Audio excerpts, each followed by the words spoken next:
Chers amis, bonjour. Après la vidéo postée hier d'introduction des nouvelles thématiques qui se feront sur une série de vidéos et non pas uniquement comme les premières sur une seule vidéo, j'aborde donc la thématique attentat terroriste en France. Ce sera à travers plusieurs vidéos dont celle d'aujourd'hui. J'aborderai d'abord des définitions liées au terrorisme et puis l'historique des attentats terroristes en France, avant de faire un focus sur la partie des attentats perpétrés par des terroristes se revendiquant de l'islam.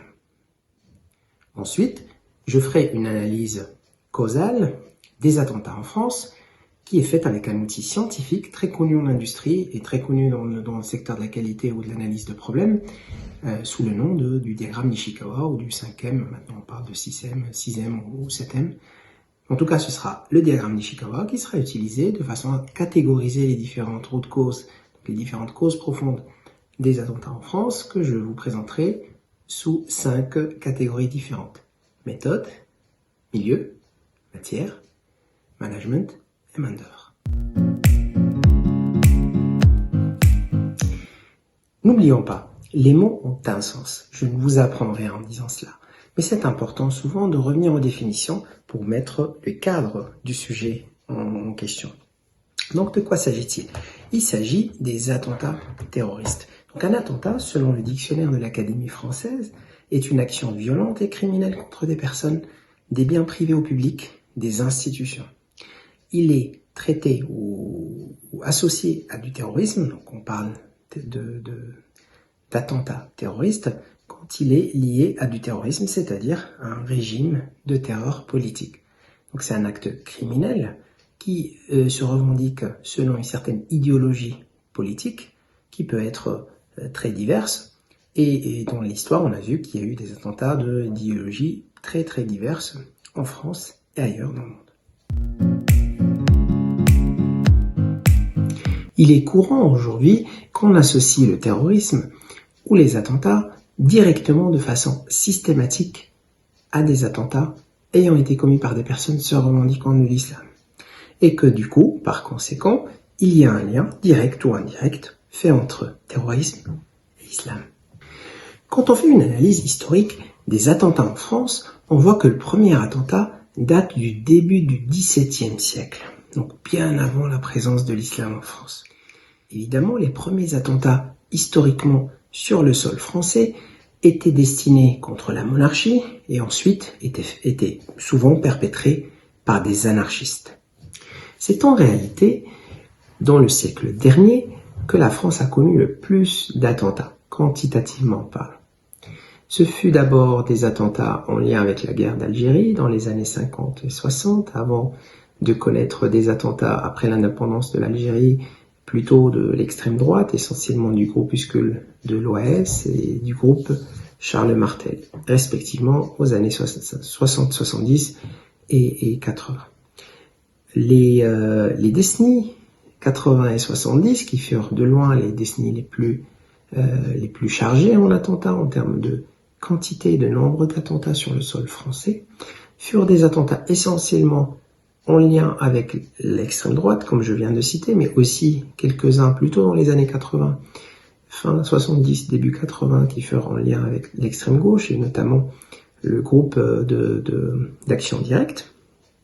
Mais la France également connut quelques attentats commis par des pays étrangers, et notamment par les renseignements israéliens. C'est aux années 90 que finalement le conflit algérien s'exporte en France à travers des attentats commis par des gens de la mouvance extrémiste algérienne qui se revendiquaient comme une réaction à l'ingérence française dans les combats que connaissait à l'époque l'Algérie dans la décennie noire entre l'armée algérienne et les terroristes dans les maquis. Les années 90 et les années 2000 connurent également des périodes d'attentats liés à l'ETA basque en Espagne ou à de la mouvance extrémiste corse.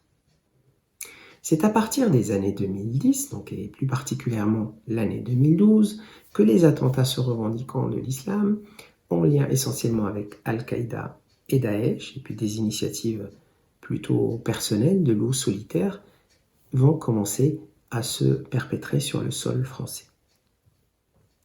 Si on fait un focus sur les attentats commis au nom de l'islam en France depuis 2012, nous sommes confrontés à 35 attentats commis sur le sol français ayant visé femmes, enfants, hommes, sans distinction. Ces attentats furent élaborés dans des cafés, dans des écoles, dans des salles de concert, dans des lieux de culte, dans des marchés, sans aucune distinction. Quand on fait un focus encore plus récent sur les 6 derniers mois, nous sommes confrontés à 4 attentats dont la moyenne des terroristes tourne autour des 19 ans. Donc c'est vraiment très très jeune comme profil de terroriste. Ces attentats sont commis aussi bien par des Français que par des étrangers vivant en France ou de passage en France. Les attentats se revendiquant de l'islam sur la dernière décennie sont perpétrés dans un contexte très particulier. Il y a une montée de l'extrême droite, il y a de l'islamophobie qui commence à se normaliser, à être quelque part acceptée. Il y a un problème de représentativité des musulmans en France, il y a une publication itérée des caricatures du prophète, il y a une idéologie extrémiste qui prend quelque part sa place. Sa place n'est pas prépondérante au sein heureusement, de la musulmane en France, mais elle est présente et on ne peut pas la nier. Quand on fait un comparatif entre la France et les autres pays européens, on trouve des données assez intéressantes. En effet, la France est le pays le plus concerné sur les dernières années par les attentats se revendiquant de l'islam. Il est le plus concerné par le nombre d'attentats, mais il est malheureusement également le plus concerné par le nombre de victimes mortelles de ces attentats. La France, ceci dit, est loin d'être le seul pays atteint par des attentats. Quand on analyse les 3 dernières années, des pays comme l'Angleterre, comme l'Espagne, comme la Hollande, comme l'Irlande et comme l'Allemagne sont également concernés. Quand on compare la France également avec des pays en dehors de l'Europe, on constate effectivement que la France a connu malheureusement 120 victimes mortelles et qu'elle devance des pays comme l'Algérie ou comme le Maroc, mais qu'elle est bien loin derrière des pays comme l'Irak, comme la Syrie, et puis juste après des pays comme l'Afghanistan, même comme l'Égypte ou comme le Nigeria, qui sont tous au-dessus de 400 morts sur les 4 dernières années. Un pays comme la Tunisie, par exemple, a connu 141 morts sur les 4 dernières années. Donc le problème n'est pas uniquement français, ni uniquement sur le territoire français, c'est important de le rappeler. C'est important également de le rappeler, de rappeler autre chose, c'est que les victimes sont aussi musulmanes de ces actes sur le territoire français, puisqu'il y a eu des victimes musulmanes de presque tous les attentats, en tout cas ceux des dernières années, mais nous avons aussi beaucoup de victimes musulmanes, malheureusement, dans d'autres attentats en dehors de la France, et notamment dans des pays majoritairement musulmans. Cela, évidemment, n'excuse en rien l'acte terroriste, qui reste condamnable et complètement inacceptable, mais ça permet aussi de mettre ce qui se passe en France dans son contexte international, qui nous permet aussi de mieux comprendre les choses vis-à-vis de ce phénomène. Après ce retour sur les définitions, qui sont importantes, ce retour sur l'historique des attentats terroristes en France, ce retour également sur les données factuelles comparatives des actes terroristes entre la France, les pays européens, mais également les pays majoritairement musulmans, je vous propose d'aborder cette fois-ci une vraie analyse causale de ce phénomène. Je n'ai pas la prétention d'avoir une analyse complètement exhaustive, même si j'ai essayé qu'elle le soit le plus possible. Évidemment, ce travail est à enrichir par le travail d'autres personnalités, d'autres personnes qui s'intéressent au sujet, des chercheurs, des islamologues et des statisticiens. Je vais utiliser un outil très connu dans le secteur de la qualité, de la résolution de problèmes, dans l'industrie essentiellement, qui s'appelle le diagramme d'Ishikawa. Le diagramme d'Ishikawa, ou le diagramme des 5 M, qui a évolué aujourd'hui et qui peut aussi se présenter sous un format 6M ou 7M, mais peu importe, s'appelle aussi le diagramme de l'arête des poissons. Et en effet, c'est un outil qui permet de s'assurer que l'ensemble des catégories de causes ont été traitées et que du coup, une analyse exhaustive des causes est traitée et que pour chaque cause, on se pose la question si on peut mettre en place des actions pour nous assurer que c'est bien la bonne cause ou pas. Donc là, on va l'utiliser dans un cadre complètement différent, qui est plus un cadre sociétal qu'un cadre industriel.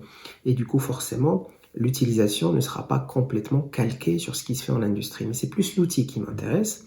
Il est bien fait, il donne ses preuves, et du coup, je me suis dit, c'est intéressant de l'utiliser.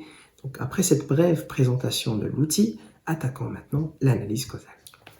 L'outil des 5 M sera présenté de la façon suivante. Le premier M, pour méthode, abordera les méthodes utilisées pour justifier le passage à l'acte. Les méthodes utilisées pour embobiner un certain nombre de jeunes, j'insiste, la minorité de la minorité, ou ce que j'aime appeler la minorité itérée. On parle de la minorité, de la minorité, de la minorité. Ensuite, le deuxième M abordera la matière. Et là, je vais plutôt m'orienter sur la matière religieuse, les textes notamment, et leurs interprétations. Ensuite, sur le M de main-d'œuvre, je vais parler des terroristes. Et puis toutes les causes qui peuvent faire que des gens, a priori normands, des gens a priori normalement constitués, puissent passer à l'acte terroriste. Ces 3 M concerneront plutôt essentiellement, pas exclusivement, mais essentiellement, des pistes internes aux musulmans. Donc ça va être essentiellement des causes liées aux musulmans et qui, dans un deuxième temps, dans d'autres vidéos, je vous proposerai du coup des pistes de solutions, selon mon point de vue, qui devront être faites, menées, pilotées, réalisées, évaluées par les musulmans.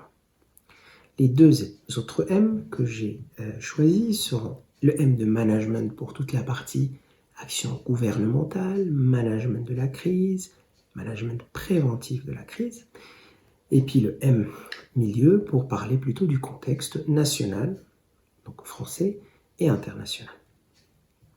Je n'ai pas retenu le M de machine ou de moyen, puisque dans l'analyse sociétale que nous faisons, j'ai estimé que cela n'était pas forcément adapté. Pour chaque M, je vais d'abord présenter les causes qui me paraissent les plus importantes avant d'aborder des causes secondaires qui participent certes dans la problématique, mais à un degré moindre.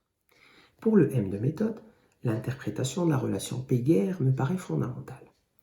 L'islam a cadré, et l'histoire musulmane le prouve, le passage à la guerre. Le passage à la guerre a existé, a toujours existé, il n'est pas lié à l'islam, il est lié à la nature humaine, mais annoncer la guerre à quelqu'un se fait dans un certain cadre et a ses conditions.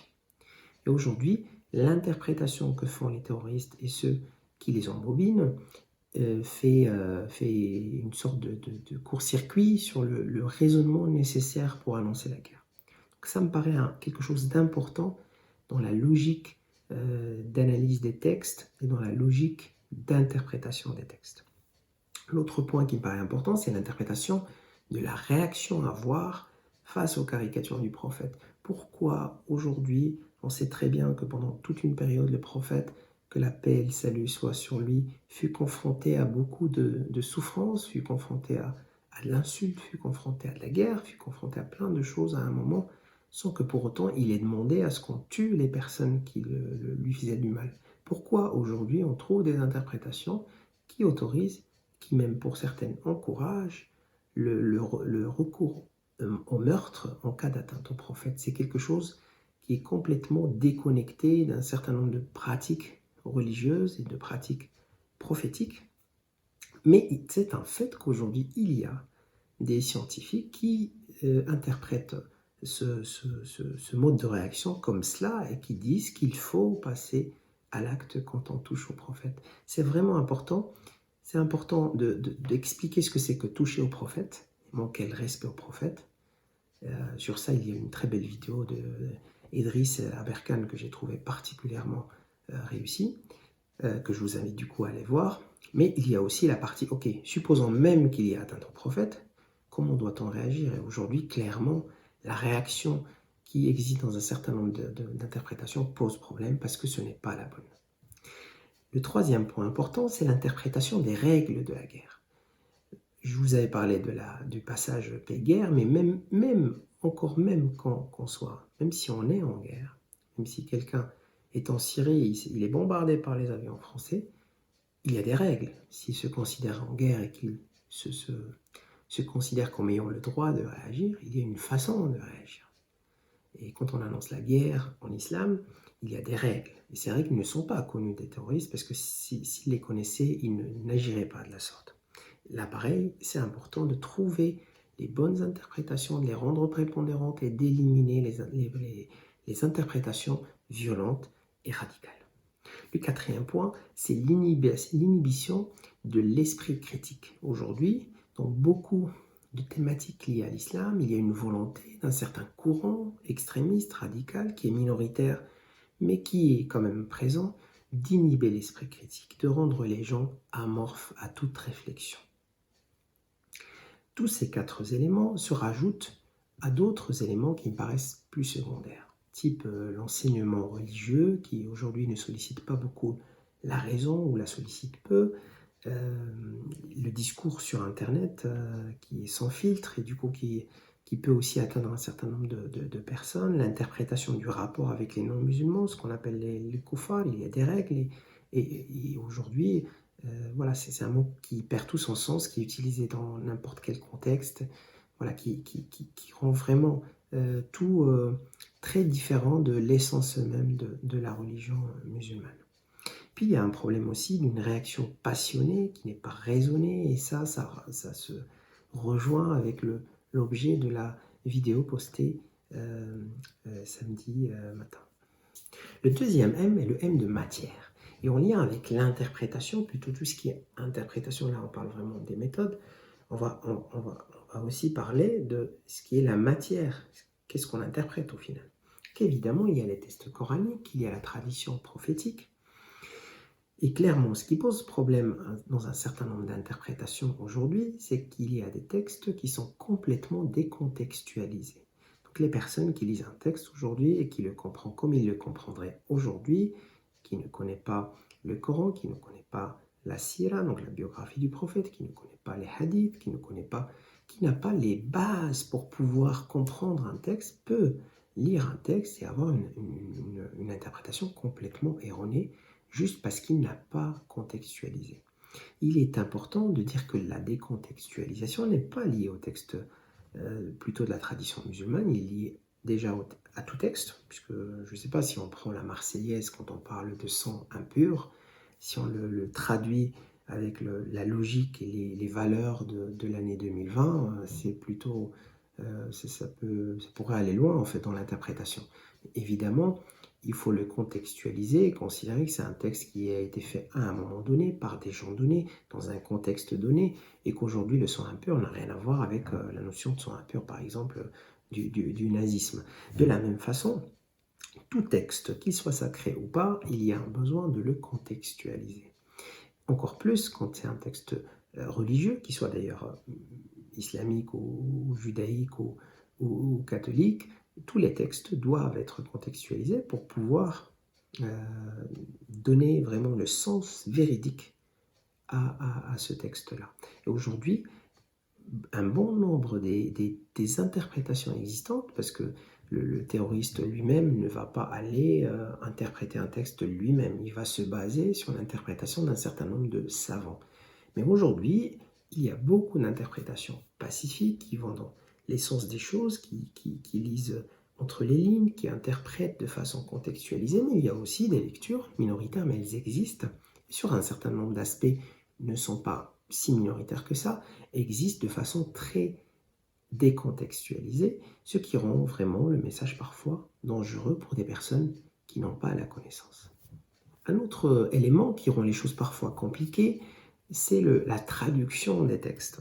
Donc déjà qu'il est compliqué souvent d'avoir des textes avec une bonne interprétation disponible, etc., adaptée au contexte, etc., en arabe, ces difficultés se voient encore plus augmenter quand il s'agit de traduction dans des langues autres que l'arabe.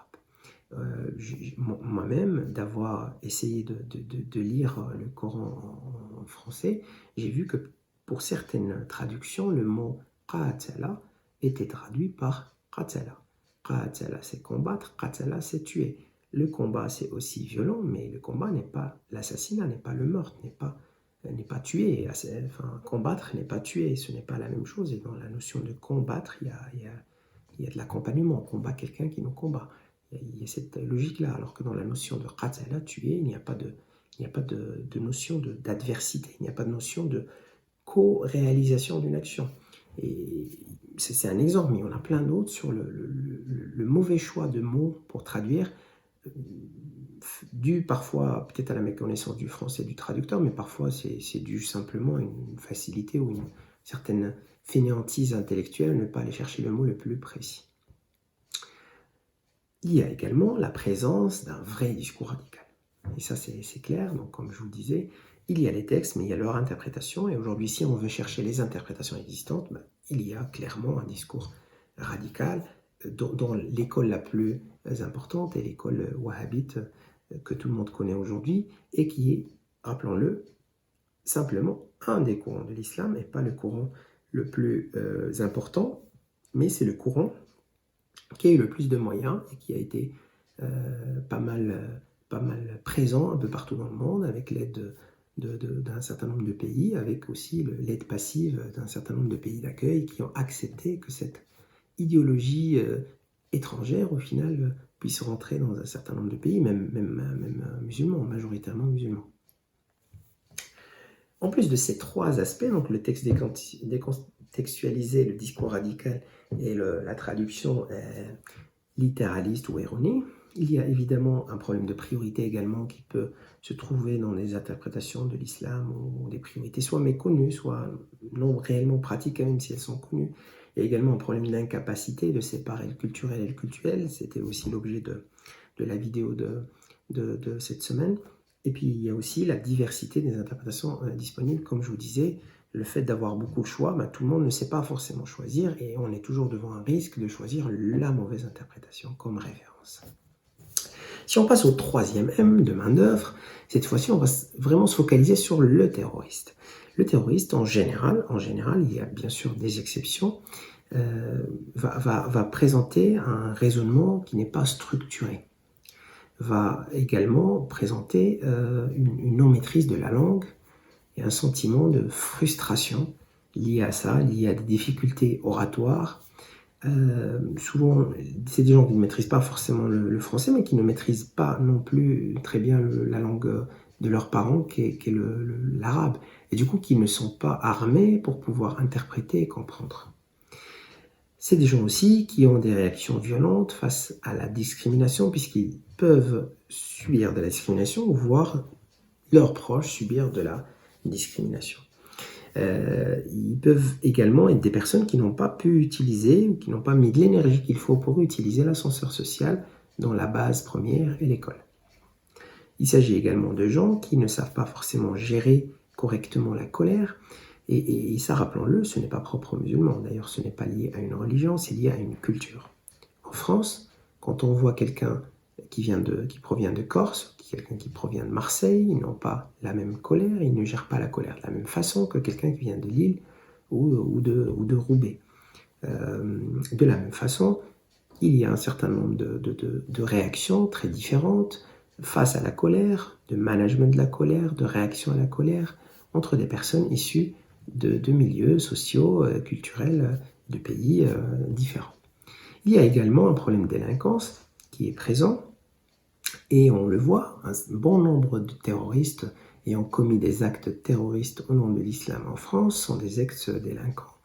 Soit qui se sont convertis pour certains ou rapprochés de la religion, mais de laquelle en prison, soit c'est des gens qui, jusqu'à un temps court avant l'attentat, baignaient dans la drogue ou dans le banditisme ou dans des actions illicites. Ils étaient, pour une bonne majorité d'ailleurs, défavorablement connus des services de police françaises.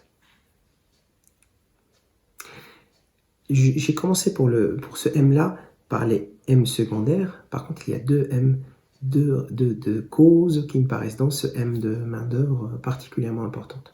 La première, c'est le problème identitaire.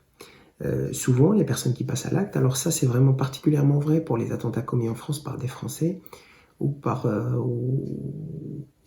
des gens qui ont vécu longtemps en France, je ne parle pas, ce n'est pas très applicable à des attentats commis à l'étranger, ou je sais pas, au Maroc, il y a des Marocains qui font un crime par exemple terroriste, ils ne vont pas forcément avoir un problème d'identité. Même si le problème, ou même s'il est présent, il sera un problème relativement différent. L'approche sera différente. Ce qui gêne dans l'identité sera différent. Souvent, c'est la proximité à la religion, alors que là, on parle vraiment de problèmes profonds d'identité, on ne sait pas qui on est finalement. L'autre problème, c'est l'intégrisme et le refus de la différence. Quelqu'un qui passe un acte comme ça, forcément, c'est quelqu'un qui n'accepte pas la différence, qui a un problème viscéral avec la différence. Et c'est forcément quelqu'un qui a une lecture très intégriste. Et là, faisons la différence entre intégrisme et rigorisme. On peut avoir une lecture rigoriste de la religion, être très dans la religion, avoir une lecture rigoriste, je n'ai pas d'autre mot pour la qualifier. Cela ne veut pas dire qu'on est intégriste, encore moins qu'on est terroriste. J'ai abordé les 3 M qui me paraissent les plus orientés musulmans, c'est-à-dire les catégories de causes profondes plutôt liées aux musulmans, donc plutôt internes aux musulmans. Maintenant, je vais aborder les 2 autres M qui sont plutôt génériques, une partie liée aux musulmans, mais la grande majorité n'est pas forcément liée ni à l'islam ni aux musulmans. Si on aborde le M de milieu, on va parler plutôt du contexte. Et on va parler forcément du contexte international et du contexte national. 2 points importants pour moi ressortent. Dans le contexte international, il faut absolument qu'on parle de la situation de la Palestine. La Palestine représente justement de façon formidable ce sentiment d'injustice, ce sentiment d'humiliation que ressentent beaucoup de musulmans. Et je suis parfois attristé par les lectures de certains intellectuels en France qui veulent dire attention, mais ça n'a rien à voir avec la Palestine, c'est pas du tout un critère, ce n'est pas. Et évidemment, là, l'idée n'est pas en lien avec la présence de Palestiniens dans les attentats, pas du tout. Les attentats commis en France n'ont jamais été commis par quelqu'un de nationalité palestinienne. Par contre, ce que je suis en train de dire, c'est que ce sentiment d'humiliation que vivent beaucoup de musulmans à travers la thématique Palestine est très présente. Et se comprend, c'est quelque chose qui, à mon sens, peut être comprise. Ce qu'il faut faire du coup, c'est vraiment régler le problème à l'origine. Aujourd'hui, la communauté internationale, la France a un rôle important à jouer, l'Europe aussi, doit s'impliquer pour résoudre la thématique Palestine. Et la résolution de la thématique Palestine passe par une solution juste et durable en Palestine, c'est-à-dire un État souverain palestinien. Il y a 3 lignes rouges chez les Palestiniens, qui sont essentiellement liées à la capitale, aux réfugiés et aux prisonniers, auxquels il faut répondre de façon juste et régler le problème de façon définitive. Cela ramènera la paix pour tout le monde, et pour les Israéliens et pour les Palestiniens. Mais croyez-moi, l'impact sera bien au-delà, puisqu'on retirera une balle importante de l'arme intellectuelle terroriste, un argument qui revient tout le temps pour dire regardez, le très bel exemple c'est ça, regardez ce qui se passe en Palestine. Ils ont fait la paix, ils ont tendu la main, ils ont accepté plein de choses, et puis rien derrière. Ils ne nous aiment pas. Ce discours-là, il faut vraiment qu'on le déconstruise. Et la meilleure façon de le déconstruire de façon radicale et de façon efficace, c'est de trouver une solution pour les Palestiniens. Une solution pour les Palestiniens, c'est très simple, c'est un État palestinien. Le deuxième élément, il est plutôt interne cette fois-ci, c'est l'islamophobie et les discriminations qui règnent en Europe en général et puis en France en particulier. On est pareil, aujourd'hui, le musulman ressent un certain rejet, peut-être une certaine ambiance islamophobe dans les médias, etc. Mais il le vit encore pire, encore plus mal, j'ai envie de dire, que ce qu'il devrait, parce qu'il voit justement qu'il y a beaucoup de discours qui nient l'islamophobie. On a beaucoup de gens qui passent à la télé pour dire l'islamophobie n'existe pas, l'islamophobie ne tue pas. Eh bien, messieurs, dames, elle existe malheureusement, elle tue. Et quand je dis ça, comme pour l'ensemble des causes que je partage avec vous, je ne suis pas dans une logique de justification. En aucun moment, je suis dans une logique de justification. Je suis dans une logique d'explication. Pour résoudre un problème, il faut le comprendre. Et pour le comprendre, il faut l'analyser et l'expliquer. En aucun moment, on est dans une logique de dire c'est normal que ça finisse par des attentats puisqu'il y a ça. Ce n'est pas normal que ça finisse par des attentats, ce n'est pas normal qu'il y ait une réaction violence, même à une injustice, clairement.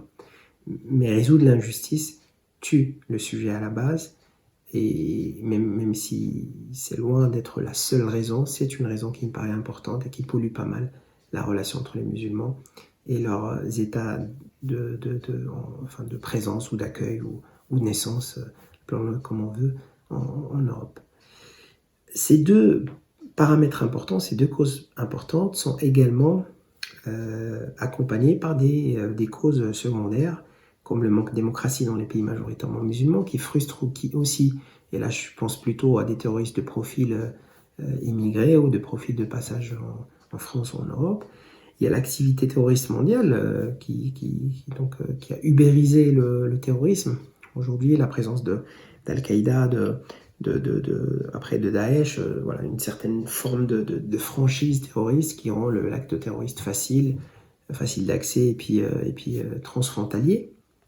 Il y a également la situation des musulmans dans le monde, donc il y a les famines, il y a les guerres, il y a les persécutions et la misère. On n'a qu'à voir le cas des Ouïghours en Chine, face auquel il y a quand même un silence de la communauté internationale, et tout cela, comme le sujet Palestine, alimente encore le discours de victimisation, le discours de persécution, le discours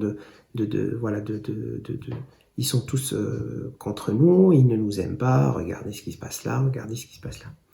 Et puis il y a le manque de représentativité crédible musulman, c'est aussi un sujet qu'on a abordé dans une vidéo précédente. Si on revient au dernier M, du coup, le M de management, j'ai deux points importants à partager avant de parler des points secondaires. Les points les plus essentiels à mon sens sont deux choses. Le premier, c'est les deux poids de mesure. Les musulmans aujourd'hui, en France, en Europe en général, peuvent avoir l'impression qu'il y a deux poids de mesure. Il y a deux poids de mesure dans la couverture médiatique, il y a deux poids de mesure dans la réaction contre le racisme dont ils sont victimes, il y a deux poids de mesure quand on parle d'eux et quand on parle des autres, et il y a forcément une certaine comparaison, qu'on veuille ou pas, qui est faite avec la communauté juive, et à travers laquelle certains musulmans peuvent se voir classés en deuxième rang ou ne pas être écoutés, ne pas être considérés comme d'autres citoyens de confessions différentes.